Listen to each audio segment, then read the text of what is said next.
Praise the Lord. നമ്മുടെ കർത്താവും രക്ഷിതാവുമായ യേശുക്രിസ്തുവിൻ്റെ അതിപരിശുദ്ധമായ നാമത്തിൽ എല്ലാ പ്രിയമുള്ളവർക്കും പ്രഭാത വന്ദനം. 2 രാജാക്കന്മാർ 17-ാം അധ്യായം 39-ാം വാക്യം. നിങ്ങളുടെ ദൈവമായ യഹോവയെ മാത്രം നിങ്ങൾ ഭജിക്കണം, എന്നാൽ അവൻ നിങ്ങളെ നിങ്ങളുടെ സകല ശത്രുക്കളുടെ കയ്യിൽ നിന്നും വിടുവിക്കും. ഇസ്രായേലിനോട് ഏതൽ കാലത്തും ദൈവത്തിന് ഓർപ്പിക്കാനുണ്ടായിരുന്ന നിയമങ്ങളിൽ ഏറ്റവും പ്രധാനമായ നിയമമായിരുന്നു ഇത്. ഞാനല്ലാതെ അന്യ ദൈവങ്ങൾ നിങ്ങൾക്കുണ്ടാകരുത്, യഹോവയെ മാത്രം നിങ്ങൾ ഭജിക്കണം. അങ്ങനെ നിങ്ങൾ ചെയ്താൽ നിങ്ങളുടെ ചുറ്റുമുള്ള സകല ശത്രുക്കളുടെ കയ്യിൽ നിന്നും അവിടുന്ന് നിങ്ങളെ വിടുവിക്കും. ഈ കൽപ്പന അനുസരിച്ച് നടന്ന കാലം മുഴുവൻ ഇസ്രായേലിനെ തകർക്കാനോ ഇസ്രായേലിനെ ആക്രമിച്ച് കീഴടക്കാനോ ഒരു ശത്രുവിനും കഴിഞ്ഞില്ല. അവരെ വിടുവിക്കുന്ന രക്ഷകനായി, സൈന്യങ്ങളുടെ ദൈവമായി യഹോവ അവരോട് കൂടെ ഉണ്ടായിരുന്നു. എന്നാൽ രാജാക്കന്മാരുടെ പുസ്തകം, ദിനവൃത്താന്ത പുസ്തകം മുതലായ ചരിത്ര ഗ്രന്ഥങ്ങളിൽ നാം വായിച്ച് പഠിക്കുമ്പോൾ അവർ കൽപ്പനകളെ വിട്ടുമാറി നടന്നു.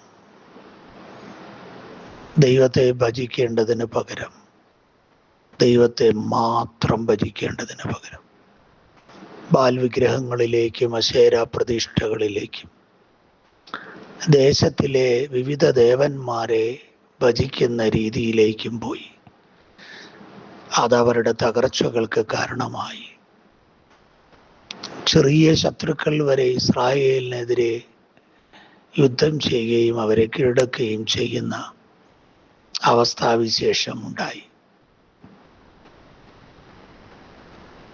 ഇത് നമുക്ക് ദൃഷ്ടാന്തത്തിനായി തിരുവെഴുത്തിൽ ഈ ചരിത്ര പുസ്തകങ്ങളിൽ രേഖപ്പെടുത്തി വച്ചിരിക്കുന്നു. ഇസ്രായേലിന് 10 പ്രമാണങ്ങൾ നൽകുമ്പോൾ അതിലെ 1-ാമത്തെ പ്രമാണം ഞാനല്ലാതെ അന്യ ദൈവങ്ങൾ നിങ്ങൾക്കുണ്ടാകരുത് എന്നുള്ളതാണ്. അത് പാലിക്കുവാൻ പ്രതിജ്ഞാബദ്ധരാകേണ്ടവരായിരുന്നു ഇസ്രായേൽ ജനത. എന്നാൽ ദൈവത്തിൻ്റെ കൽപ്പനകൾക്ക് വില കൽപ്പിക്കാതെ പോയതുകൊണ്ട് അവരുടെ ജീവിതം തകർച്ചയിലായി.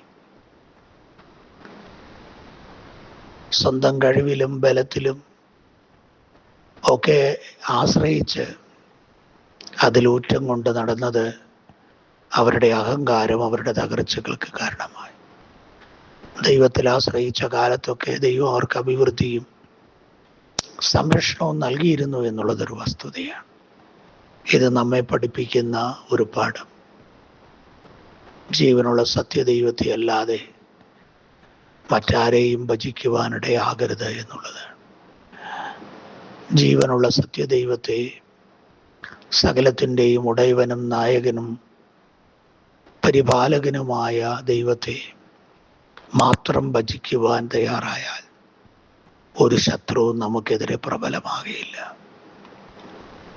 വിടുവിക്കുന്ന നായകനായി, സംരക്ഷകനായി നമ്മുടെ കൂടെ അവിടെ നിന്നുണ്ടാകും. സൈന്യങ്ങളുടെ ദൈവമായി, യുദ്ധവീരനായി, മഹത്വത്തിൻ്റെ രാജാവായി അവിടുന്ന് നമ്മുടെ കൂടെ ഉണ്ടാകും. ആകയാൽ ദൈവത്തെ മാത്രം, ജീവനുള്ള സത്യദൈവത്തെ മാത്രം ഭജിക്കാൻ പ്രതിജ്ഞാബദ്ധരായി മാറാം.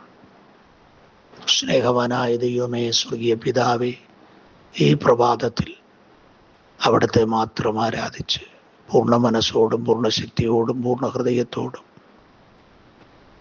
പൂർണ്ണ ആത്മാവോടും കൂടെ അങ്ങയെ സ്നേഹിച്ച് മുന്നേറാൻ സന്ദേശം കേൾക്കുന്ന ഞങ്ങൾക്ക് എല്ലാവർക്കും കൃപ നൽകണം.